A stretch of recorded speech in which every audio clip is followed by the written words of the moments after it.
harus dilihat dari kacamata inkarnasi. Kita mengetahui sang firman itu kan roh, artinya tidak mempunyai tubuh jasmani. Jadi dikenakannya ikon di dalam gereja menunjuk pada artian bahwa yang roh itu betul-betul telah menjadi daging. Yang roh itu betul-betul telah menggunakan yang jasmani, sehingga yang jasmani itu dapat dijadikan sarana untuk menyalurkan rahmat ilahi kepada manusia. Jadi dengan demikian jelas bahwa melihat ikon bukan hanya melihat sekitar gambar, tetapi sebagai pembuktian bahwa sang sabda telah menjadi manusia. Sehingga yang jasmani itu dapat dijadikan sarana seperti cat, kayu, ya kan, minyak dan lain sebagainya itu dijadikan ikon.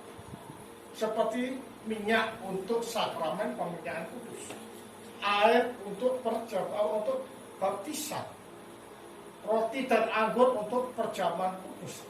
Itu semua adalah merupakan bukti konkret dan nyata bahwa yang roh telah mengenakan yang jasmani dalam dirinya yang sepenuhnya tidak ada di dalam dirinya. Jadi kalau demikian, untuk melihat ikon-ikon juga harus dilihat dari kacamata inkarnasi, termasuk benda-benda jasmani yang digunakan di dalam sakramen. Berarti kalau gitu segala komposisi yang ada dalam manusia, bahwa manusia itu adalah ikon, maka segala komposisi yang ada di dalam manusia secara real ya, secara nyata itu pun juga akan termasuk menjadi ikon. Dan ketika komposisi manusia itu sama dengan komposisi alam, berarti alam pun nanti apa yang di dalam alam itu pun akan menjadi ikon nanti. Betul, betul sekali. Nah, makanya saya katakan bahwa ketika manusia rusak, ya, dikatakan bahwa manusia sebagai diikona, dikatakan dekron atau mahkota, atau dikatakan sebagai inti. Nah, intinya rusak, maka ya besar juga rusak. Makanya ekosistem tanah itu jadi rusak ketika manusia itu rusak. Manusia makan manusia. Ada kan manusia makan manusia? Binatang makan manusia. Manusia memakan binatang. Dulu tidak ada. Nah, karena rusaknya manusia, maka ekosistem dan tatanan yang ada, yang dulu order, jadi disorder. Oke? Itulah kenapa kita melihat di dalam teologi Kristen Ortodoks ya, Kristus adalah gambar Allah, karakter Allah, esensi kan. Manusia adalah gambarnya Kristus. Jadi manusia itu seperti fotokopinya Kristus. Jadi kalau manusia sebagai fotokopi, yang tadi saya katakan gambar, mencapai rupa, gambar itu seperti fotokopi masih hitam putih. Tapi mencapai rupa itu sudah gambarnya, warnanya bagus sesuai dengan gambar aslinya. Betul. Jadi misalkan ada foto warnanya ada merah, ada biru seperti ini ya. Kita diciptakan dalam gambar itu, kita tuh masih seperti hitam putih. Tujuan kita mencapai serupa dengan warna gambar ini. Tetapi kejatuhan manusia itu bukan gambarnya hilang, bukan gambarnya hancur, tapi rusak. Harusnya umumnya daun itu kan hijau. Karena gambar itu rusak, daunnya mungkin jadi warna ungu atau apa, jadi ya seperti itu. Bukan gambarnya hilang, gambarnya tetap ada tetapi malfunction. Printer kalau malfunction bukan berarti nggak bisa nyetak gambar, tetap bisa nyetak gambar, tapi gambarnya kan aut-autan. Kadang hurufnya cuma separuh tok yang muncul, separuhnya kosong gitu. Nah itu seperti itulah manusia yang sudah jatuh dalam dosa. Bukan dia tidak mencerminkan gambar, dia bisa mencerminkan gambar, tapi gambarnya kayak gitu, aut-autan gitu. Tidak bisa membedakan benar salah, ini benar apa ini salah, ya harus dianggap sama saja. Tetap setia, tapi setianya bukan setia untuk kebaikan, tapi setianya untuk yang lain. Jadi segala sesuatu ya, kalau kita melihat seperti Romo tadi katakan bahwa segala yang jasmani itu di dalam Kristus itu bisa dikuduskan, bisa dimuliakan, karena apa? Kristus pun telah datang sebagai manusia, telah datang sebagai daging. Dia telah mengenakan keberadaan mikrokosmos itu. Dan kita teologi ortodoks itu memandang secara unik bahwa apa? Manusia itu, pola penciptaan manusia itu adalah Kristus. Jadi kalau kita melihat bahwa inkarnasi Kristus itu bukan karena manusia jatuh dalam dosa baru Kristus datang, bukan. Itu teologi barat yang memandang seperti itu. Tetapi teologi timur memandang bahwa pola penciptaan manusia itu adalah Kristus. Jadi bayang samar tentang pola manusia itu sebenarnya sudah tetap sebagai cetak birunya di dalam kehendak Allah itu sudah ada. Realisasinya adalah pada saat penciptaan manusia lalu manusia rusak, dikembalikannya ya melalui inkarnasi Kristus. Jadi pusatnya kembali di dalam Kristus. Tidak bisa melihat ikon apa saja dalam gereja terlepas dari konteks Kristus. Nah, kembali ke gereja purba. Gereja purba sebagai kelanjutan daripada tongkat estafet iman Yahudi yang telah dipenuhi di dalam Kristus. Apakah tidak menggunakan ikon? Ada yang mengatakan ikon kan baru 787. Seperti itu. Bentuk ikon paling kuno di dalam gereja itu adalah Alkitab. Dalam arti di sini gulungan Torah. Jadi kalau kita melihat di dalam ibadah gereja purba pun, walaupun belum semegah ikon sekarang ini yang seperti kita lihat ini, mereka sudah menggunakan Torah itu. Jadi ketika Torah diarah, kan perjanjian baru kan pada awal-awal para rasul kan belum ditulis. Mereka masih menggunakan perjanjian lama. Perjanjian lama diarah, golongan Torah itu diarah, orang-orang itu mencium. Dan ini masih dilestarikan sampai sekarang di beberapa gereja, misalkan ke gereja Yerusalem dan bahkan gereja Asiria pun ada yang masih melakukan itu. Ketika presbiternya ngangkat Alkitab ya, orang-orang tuh akan mencium gitu. Jadi mencium ikon itu bukan tradisi setelah tahun 787, tapi memang sudah sejak semula sudah dikenal hal semacam itu. Menggunakan ikon, kemudian penggambaran ikon memang banyak mengatakan bahwa ikon itu ditulis pertama oleh Lukas dengan desain seperti ini. Itu yang dalam tradisi gereja seperti itu. Tetapi sebelum Lukas itu ada yang bersamaan sebelumnya yaitu Raja Akbar. Saat dia mengirim utusan kepada Yesus tidak bisa, lalu dikasih sapu tangannya yang ada bayangan daripada wajahnya diberikan kepada Raja Akbar. Dan akhirnya dia percaya kepada Yesus. Baru beberapa tahun kemudian para rasul datang kepada wilayahnya Raja Akbar ini dan mereka percaya kepada Yesus. Nah kemudian ikon-ikon ini yang dilukis atau ditulis oleh Lukas inilah yang menjadi kecenderungan kita di dalam gereja ortodoks sekarang. Ini kan dalam tradisi Bizantium. Dan kita melihat di dalam corak khas tradisi ikonografi kita yang dalam tradisi Bizantium. Atau sebenarnya kalau kita ngomong tradisi Bizantium itu bukan Yunani sebenarnya. Kalau jujur kita mengakui ya. Banyak orang menyalahartikan bahwa tradisi gereja Bizantium itu diartikan Yunani atau terpengaruh Kekristenan, terpengaruh Helenis. Itu salah. Tradisi Bizantium itu adalah sama dengan tradisi Syria. Jadi kalau kita belajar di dalam sejarah tradisi gereja purba, tradisi kuno gereja itu adalah tradisi Yerusalem. Kemudian dari Yerusalem gereja itu kan tersebar ke Antioquia.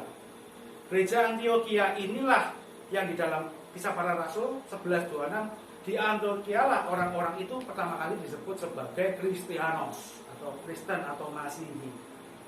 Kalau kelompoknya Al-Masih Kristus. Dalam tradisi Antioquia itu berkembang menjadi dua macam. Ada yang disebut tradisi Antioquia atau Syria bagian barat dan bagian timur. Tradisi Syria timur itu yang dikenal sebagai tradisi Asiria yang disebut gereja Asiria dan seringkali salah kaprah disebut gereja Nestorian. Sementara tradisi Syria barat itu berkembang menjadi dua. Yang Syria murni yang dipakai oleh gereja ortodoks Syria sekarang.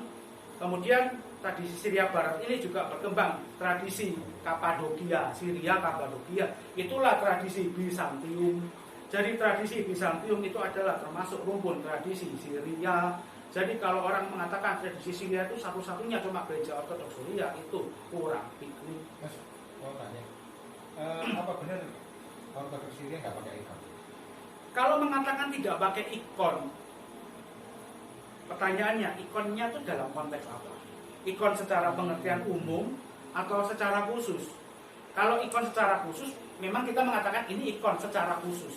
Tetapi ikon secara umum kita dapat mengatakan lilin, salib, pedupaan, altar, perjamuan kudus itu adalah ikon secara umum. Kalau mengatakan tidak pakai ikon ya kurang tepat. Mereka menggunakan, bahkan orang-orang gereja Syria yang seringkali dituduh sebagai ikonoklasme, mereka datang di tengah-tengah solea mereka itu ada Alkitab, ada salib di situ. Mereka datang masuk bikin tanda salib, mencium Alkitab itu. Ya, kita juga melakukan tradisi yang sama kan. Berarti ikon itu bukan melulu gambar ya? Ikon dalam arti khusus ya. Kalau kita gambar ini dalam arti ikon secara khusus betul. Tetapi kita harus melihat juga bahwa ada yang namanya ikon secara umum. Segala sesuatu yang Alkitab pun ikon. Jadi ketika Romo saat arah-arahan Injil dia mengangkat Alkitab, ini ikon sebenarnya. Cuma ini ikon dalam tulisan. Kemudian kita bisa mengatakan ini ikon dalam warna. Pedupaan itu adalah ikon dalam penciuman. Kemudian lilin ini adalah ikon dalam penglihatan. Perjamuan kudus juga disebut ikon dalam indera pengecap. Dan itu pun karena semua itu ada di dalam gereja, semua yang disebut ikon-ikon ini memiliki fungsi sebagai pembelajaran teologis. Makanya kalau saya mengutip Romo Daniel seringkali mengatakan kidung adalah teologi dalam suara. Kemudian perjamuan kudus adalah teologi dalam rasa, ikon adalah teologi dalam warna. Kita melihat hubungan erat antara ikon dan teologi itu tidak dapat dipisahkan. Jadi kita tidak boleh menggunakan suatu bentuk nestorianisme dicampur sama ikonoklasme, repot jadinya. Memisah-misahkan antara yang rohani dan jasmani. Padahal kita lihat di dalam Kristus, dia telah menyatukan baik yang di surga, yang di bumi, yang ilahi manusiawi telah disatukan di dalam pribadi Kristus. Dengan demikian, selain manusia, Pak, makrokosmos pun juga mengalami penyatuan yang sama di dalam Kristus. Berarti kalau gitu ikon ini ada seperti wahyu umum sama wahyu khusus gitu berarti. Ya, kalau kita ngambil istilahnya, Iya, bisa modelnya seperti itu. Seperti itu. Dan juga ikon itu berarti berbicara tentang panca indera dalam manusia itu sendiri. Karena iman itu harus dinyatakan dalam wujud yang nampak. Seringkali kan orang menyatakan, saya beriman kepada Kristus. Iman itu hanya sekedar rumusan rangkaian kata-kata tentang Yesus. Seringkali orang mengatakan, saya beriman kepada Yesus tuh dalam konteks ini. Saya percaya kepada rumusan kata-kata tentang Yesus. Padahal bapak-bapak gereja mengatakan kita diselamatkan memang karena iman. Tetapi iman itu dinyatakan dalam perbuatan. Jadi iman itu hidup di dalam perbuatan itu sendiri. Iman itu bisa dirasa. Bukan hanya dipikir, bisa dirasa. Dan rasa itu bisa diimplementasikan di dalam tindakan. Makanya antara pikiran dan rasa itu tidak boleh berbeda. Kalau di Alkitab dijelaskan iman timbul dari pendengaran akan firman Kristus. Berarti kan ketika kita melakukan apa yang dilakukan Kristus, itulah iman kita, gitu ya. Iman dari pendengaran akan Kristus. Pendengaran Kristus ya, pendengaran firman Kristus. Jadi ketika Kristus kasihlah sama, kita melakukan dikasih itu. Betul. Karena kita mendengar kan. Betul. Berarti iman itu ya seperti itu. Jadi iman yang Tapi kalau dinyatakan. kita dengar firman tapi kita melakukan, berarti itu kan kita nggak Jadi terima. ini loh, antara ketika kita mendengarkan pemberitaan, kan tidak ada berhenti pada mendengar, Iya. dipikir dan dirasa. Nah, akhirnya antara pikiran dan rasa menyatu, mengambil suatu keputusan. Saya percaya, ya kan? Jadi tidak mungkinlah orang mengambil suatu keputusan tanpa ada rasa. Berarti kan demikian iman Kristen itu bukan iman yang membabi buta, tidak. Dipikirkan, dirasa, baru dilakukan. Gitu. Tapi prinsipnya harus ada tindakan. Iya. Kalau nggak ada tindakan, Seperti halnya kita percaya pada Kristus sebagai bukti percaya kita di Baptis. baptis. Harus ada seperti semacam perjanjiannya gitu ya. Iman dikerjakan dalam perbuatan. Bapak gereja memang mengatakan iman itu Nah ini kan menjaga kita supaya tidak iman membabi buta. Soalnya kan ada yang berpandangan bahwa perbuatan itu nggak penting, yang penting iman. Nah, iman seperti apa kita tanya nggak bisa jelaskan. banyak orang iya memahaminya Begitu kan? Perbuatan nggak pecah-pecah. penting, gitu loh. Yang penting itu iman kepada Kristus itu yang menyamakan. Lah imannya seperti apa mereka nggak bisa jelaskan. Jadi yang seringkali orang juga salah Kalau paham. iman itu manis kok. Seperti kue coklat dirasakan ya, baru dikecap, oh baru bisa mengatakan enak. Beli lagi kan gitu kan? Iya. Seperti itu. Jadi kembali ke tadi ya, bicara tentang ikon. Kita lihat dulu ikon dalam apa, pengertian khusus apa umum. Kalau dalam pengertian khusus seperti ini memang inilah ikon dalam pengertian khusus. Tapi ikon dalam pengertian umum kita harus lihat segala sesuatu yang ada di dalam gereja itu pun disebut ikon.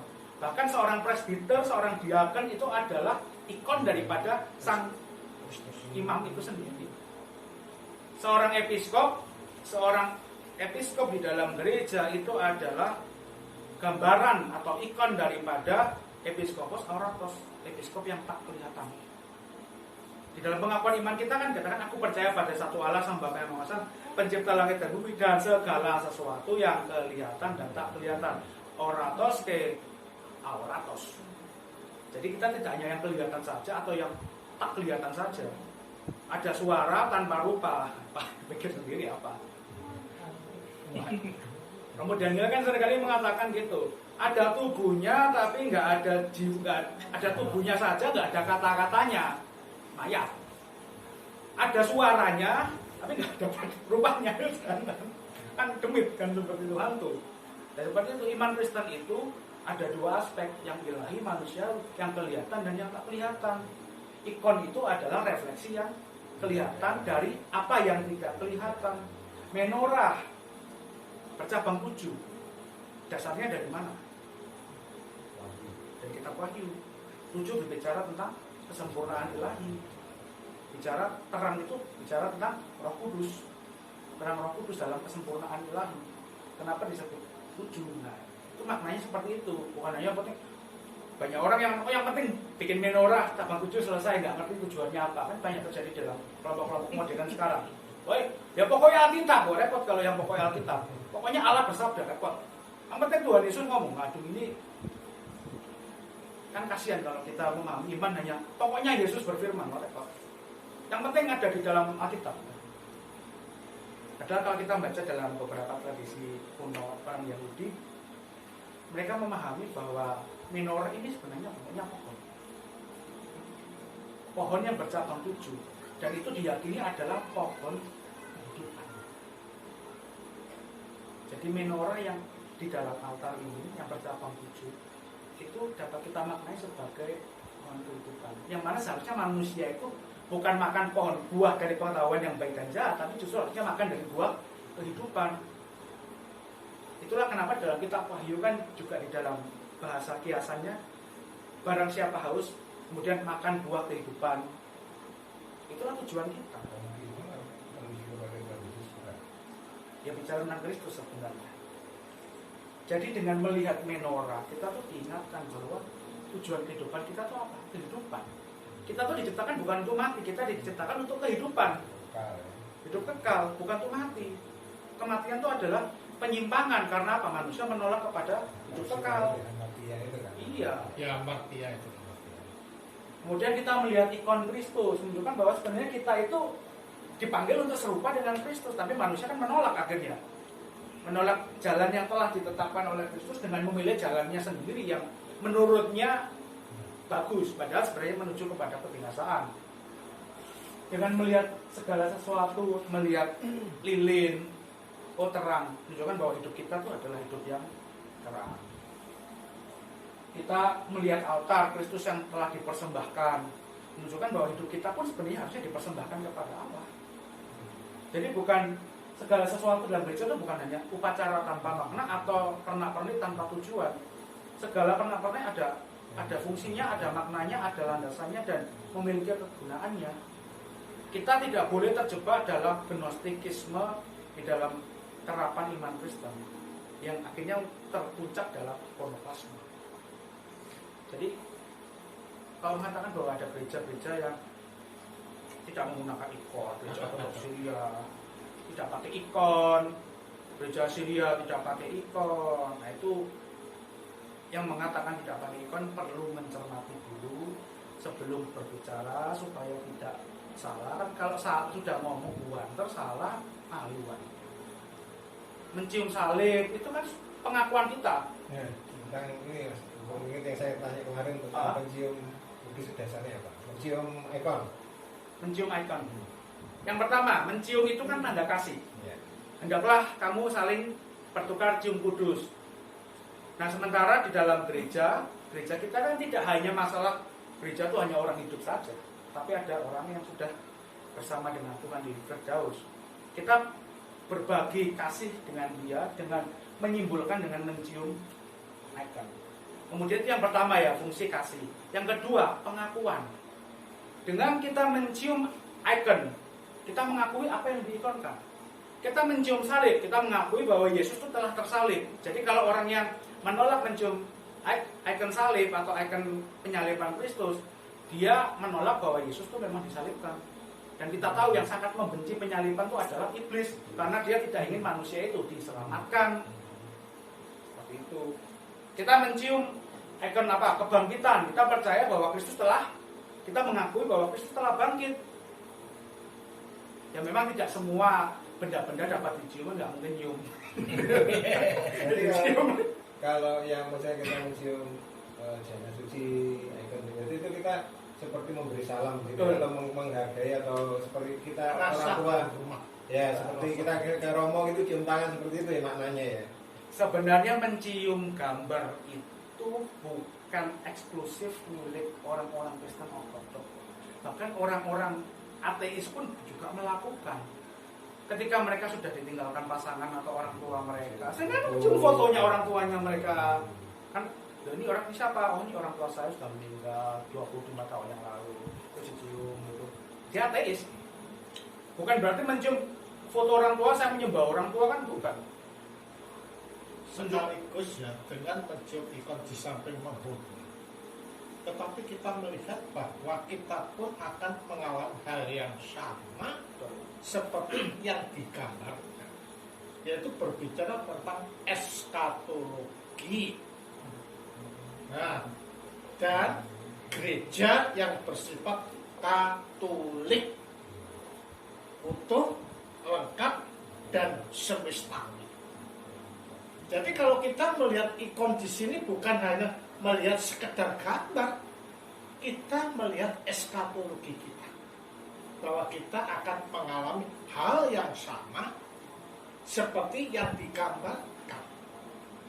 Jadi kalau demikian, ketika kita menghadapi ikon dan mencium di samping sebagai rasa respect terhadap yang digambarkan, kedua kita melihat eskatologi kehidupan kita yang akan datang seperti itu. Jadi segala sesuatu yang ada di dalam gereja Ortodoks itu memiliki nilai ikon. Kita menghadap timur, walaupun kan nggak ada bentuknya kan, menghadap itu kan bukan bentuknya fisik, tapi dengan menghadap timur kita melihat memiliki makna itu. Ada syarat teologis.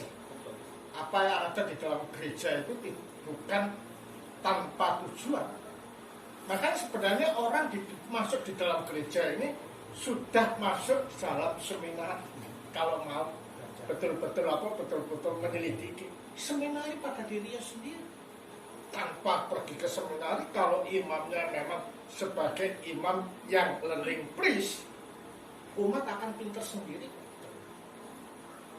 Dan makanya kan saya katakan bahwa di dalam gereja pun juga harus memilih imam yang bisa mengajar, yang bisa mentransfer apa yang ada di dalam gereja kepada umatnya, supaya umatnya pintar.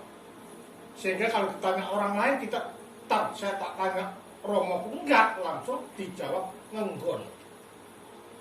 Gitu loh. Paham Mbak maksudnya? Mungkin ada lagi yang mau bertanya? Itu kan yang saya pernah tahu tentang menorah. Menorah itu kan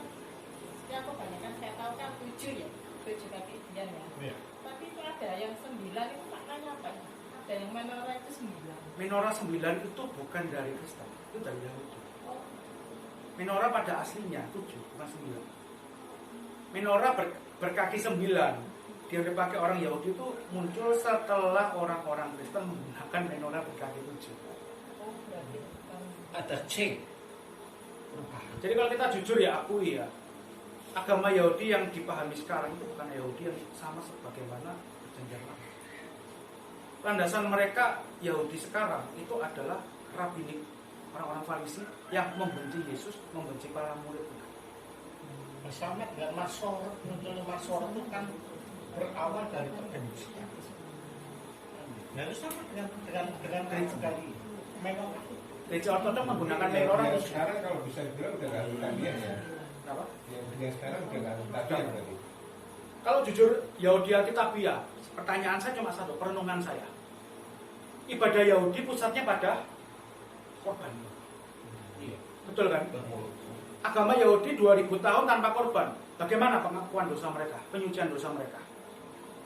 Apakah dengan sunat, kemudian tidak makan babi, halal haram, memelihara sabat, membuat dosa mereka otomatis diampuni? Coba kita pikirkan sendiri. Ibadah Yahudi, pusat ibadah Yahudi tidak pernah berubah, yaitu pada korbanot, dengan sistemnya yang begitu rumit kita dapat lihat di dalam kitab Imamat. Dan syarat untuk pengampunan dosa bagi orang-orang Yahudi adalah dengan korban itu yang dilayangkan oleh Imam Lewi. Pertanyaannya, tanpa korban, tanpa Imam Lewi, tanpa pencurahan darah, bagaimana orang Yahudi dapat diampuni dosanya? Padahal sekarang Imam Lewi udah nggak ada. Karena pertanyaan, jangankan imam, korbannya ada nggak? 2000 tahun ibadah Yahudi itu tanpa korban. Sudah 2000 tahun tanpa korban. Cuma perenungan saya, bagaimana mereka pengampunan dosa mereka? Ibadah tanpa korban yang adalah inti daripada ajaran mereka, ajaran Taurat yang sebenarnya juga iman Kristen pun juga memahami yang sama bahwa pusat iman Kristen itu pada korban Kristus. Sementara kita kan melakukan korban Kristus sekali untuk selama-lamanya yang dihadirkan secara berkesinambungan di dalam kuasa Roh Kudus melalui liturgi ini. Korbannya sekali 2000 tahun lalu, bukan berarti Kristus setiap liturgi dikorbankan ya, bukan. Tetapi kuasa korban itu selalu hadir di dalam gereja. Nah sekarang mereka 2000 tahun tanpa korban. Bagaimana dosanya diampuni kan? Kasihan gitu. Itu yang menjadi perenungan saya. 2000 tahun tanpa korban, hanya memusatkan pada ibadah sabat, disunat, makan halal haram, tidak makan babi, tidak makan cumi-cumi, tidak makan gurita, terus mencuci tangan, mencuci kaki, ya, kalau bisa semuanya dicuci. Apakah dengan cara-cara seperti itu mereka merasa bahwa dengan berbuat itu maka tanpa korban penyembelihan lembu merah itu dosa mereka dapat diampuni? Itu pertanyaan, itu perenungan saya yang belum menemukan jawabannya untuk mereka ya. Sementara kita kan sudah melihat seperti itu. Jadi kita melihat menorah kita yang bercabang 7 itu memang berakar dari Yahudi. Adanya mesbah, adanya tabernakel di dalam, adanya kerubim di dalam. Kita kan di dalam ada kerubim, 2 kerubim, sama dengan yang ada di dalam ruang kudus. Terus ada meja proskomidi. Meja proskomidi itu seperti meja roti sajian di dalam agama Yahudi. Itulah yang iman kita. Segala sesuatu mencerminkan ikon. Tidak bisa di dalam suatu pernik di dalam gereja Ortodok itu terlepas daripada teologis dan nilai spiritual itu enggak ada. Seperti salib dan lain sebagainya. Masuk yang ada di ini. Ada lagi? Ada mungkin masih bertanya?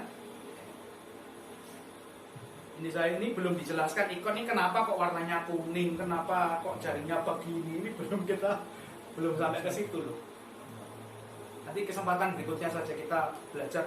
Kenapa sih kok ikonnya kayak gini, kok ada yang kupingnya gede terus mulutnya kecil gitu. kok tidak sama gitu. Nah iya itu. Kalau foto kan mesti sama. Iya. Kalau jasa gini kan ngeplak itu kok kenapa? Ya seperti itulah. Terus kenapa kok ada yang rambutnya sampai gimbal kayak gitu? Kenapa? Kok nggak dibuat guanteng gitu kayak yang biasanya umum-umum terjadi di ya di mana saja kita temui. Nanti kita akan bahas itu berikutnya. Kita hari ini belajar ikon mengenai, kita luruskan dulu, kita tune up dulu pemahaman kita tentang ikon supaya kita dapat melihat secara luas ikon itu apa sih. Tidak hanya berpikir sempit, oh ikon itu pasti yang begini. Padahal kita melihat ikon itu ada yang bersifat umum, ada yang bersifat khusus. Jadi kita bisa menjelaskan kepada orang kita. Kalau orang berbicara tentang ikon yang seperti ini ikon dalam pengertian khusus. Tapi kalau kita bicara tentang salib, Alkitab, kemudian padupaan, itu adalah ikon-ikon secara umum. Kalau kita melihat di dalam tulisan-tulisan para bapak, misalkan kayak Kyrillos dari Yerusalem, kemudian Nikolas Kabasilas, Patriark Germanus dari Konstantinopel, itu mereka banyak menjelaskan tentang pernak-pernik, bahkan ritual di dalam gereja ortodoks. Mereka menjelaskan ini kenapa begini. Dan itu pun kalau kita mendapatkan kesempatan, kita bisa di kemudian kita akan mempelajari itu juga. Jadi kenapa kita pada waktu kita mau dibaptis itu ya kita mengaku dosa dulu, kenapa ada doa pengusiran setan, itu sebenarnya juga bapak-bapak gereja menjelaskan itu. Jadi bukan hanya sebatas apa. Nah, terus kok Romo kenapa mencuci tangan sebelum pada saat liturgi? Nah, kemudian kenapa sebelum ibadah dalam tradisi gereja purba umat itu membasuh tangan? Itu ada semua di tulisan para bapak. Walaupun mungkin sekarang ada karena keterbatasan tempat dan keterbatasan situasi, beberapa tidak melakukan lagi seperti dulu, misalkan pembasuhan tangan, pembasuhan kaki sebelum masuk gereja. Itu juga akan kita belajar sebagai bagian daripada pembelajaran kita tentang ikon dan gereja itu sendiri. Kalau tidak ada, mungkin kita akhiri, kita lanjutkan di pertemuan yang akan datang. Kemudian bagi Sang Bapa, Sang Putra, Sang Roh Kudus. Amin.